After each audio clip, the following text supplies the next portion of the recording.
אור יש פה. 170 מטר מרובע. זה נחשב בנק גדול ביחס לעולם? זה הכי גדול בעולם. הכי גדול בעולם? כן.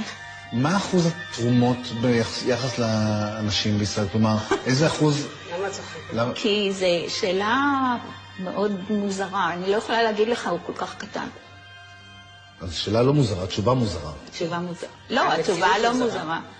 משום שלא תורמים כמעט. היה ידוע שחוץ מכל התפקידים שיש למכון, אז המכון הוא גם מספק איברים לבנק האור של מדינת ישראל, שהוא בעצם היה בנק האור של צה"ל, אבל מחיילים לא לקחו. לא נוגעים, משאירים שלם את החייל, מאוד חשוב, אבל לוקחים מאחרים. ממי?